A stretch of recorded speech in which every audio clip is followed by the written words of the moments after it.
नमस्कार. मी आज तुम्हाला संत तुकडोजी महाराजांचा सुंदर भजन गाऊन दाखवणार आहे. व्यवहार न कळतो ज्याला, व्यवहार न कळतो ज्याला, परमार्थ कशाचा त्याला, परमार्थ कशाचा त्याला. नच माणुसकीचा गंध, आपल्या आपल्या नात्याचं, बहीण भाऊ पती पत्नी, आपल्या आपल्या नात्याचं जर ज्ञान नाही तर तो काय आध्यात्मिक उन्नती करणार आहे. नच माणुसकीचा गंध, आळशी सदा विषयंध. काम क्रोध लोभ मोह अहंकार काम वासना, मंदिरात जरी गेलं तर काम वासना मनामध्ये, हे चुकीचं आहे. नच माणुसकीचा गंध, आळशी सदा विषयंध.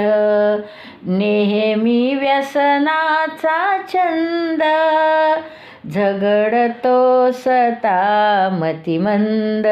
व्यसन असल्यानंतर माणसाची मती मारल्या जाते. जो व्यसनाधीन आहे तर त्याची मती मारल्या जाते. आणि मग नेहमी व्यसनाचा छंद, झगडतो सता मतिमंद. बोधुनी समजनच आला, अशा लोकांना बोध देऊन सुद्धा फायदा नाही आहे. कारण काय की ज्या भांड्याला छिद्र असेल किंवा जे भांडं गळत असेल तर त्यावरून कितीही तुम्ही टाका ते खालून गळून जातं. माठ फुटका असेल तर पाणी राहील का नाही. तसं नच बोधुनी समज हा आला, व्यवहार न कळतो ज्याला, व्यवहार न कळतो ज्याला, परमार्थ कशाचा त्याला. स्वच्छतान अंगावरती, कपड्यावर उडते माती, अंगणी दगड सांगाती. नच घरी सारवी भिंती, अतिवेळ निजून उठण्याला, ती वेळ उठून निजण्याला. अतिवेळ उठती,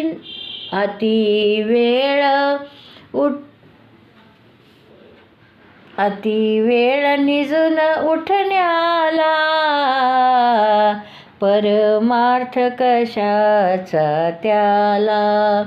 व्यवहार न कळतो ज्याला, परमार्थ कशाचा त्याला.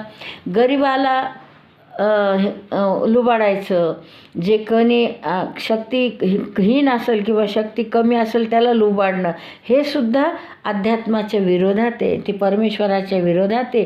भक्ती करायची असेल तर गरिबाला हिनवू नका, अपंगाला दुखवू नका. हेच संत तुकडोजी महाराजांनी सांगितलं की परमार्थ हा आपल्या व्यवहारातून साधला जातो. जो आपल्या दैनंदिन जीवन सांभाळू शकत नाही त्याला आध्यात्मिक उन्नती कशाची आली. आपलं जीवन आपण स्वतःसाठी कसं जगतो हे जर आपल्याला समजलं नाही तर आपण परमार्थ देवापर्यंत जाऊ शकत नाही. माणुसकीचा अभाव, कोणी आलं तर कमीत कमी या तर म्हणा किंवा त्याची जाणीव ठेवा. आपण त्या ठिकाणी आहे असं दाखवा. की आपण जर कोणाकडे गेलं आणि आपल्याला जर कोणी या म्हणलं नाही ते किती वाईट वाटतं ना. तसं या म्हणावं, माणुसकी दाखवावी. हा सुद्धा म्हणून आपल्या शास्त्रामध्ये सांगितलेलं आहे, अतिथी देवो भव. आजकाल काय झालेलं, प्रत्येकजण स्वतःला महत्त्व द्यायला लागलेलं आहे. फक्त मी मोठा आहे, अरे जो आलेला आहे तो सुद्धा मोठाच आहे त्याच्या ठिकाणी.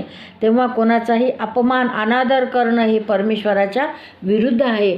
अस्वच्छता, माणुसकीचा अभाव, मतिमंदता, मती नाही, मतीविना गती गेली, गतीविना सगळंच गेलं, वित्त गेलं. त्यामुळे आणि व्यसनाधीनता आणि मग मती नसल्यामुळं काय की त्या व्यसनाच्या आहारी आजचा तरुण किंवा लोक हे चाललेले आहेत की व्यसनामुळं आम्हाला आनंद मिळेल. नाही, व्यसनामुळं तुमचं नुकसान आहे. यासाठी संत तुकडोजी महाराजांनी सांगितलं की दुर्गुण हे परमार्थाकडे जात नाहीत. सच्चिदानंदाय सदा आनंदित राहा, खुश राहा. खुशी जेव्हा तुमच्यामध्ये असेल तेव्हा तुम्ही दुसऱ्यांना देऊ शकाल.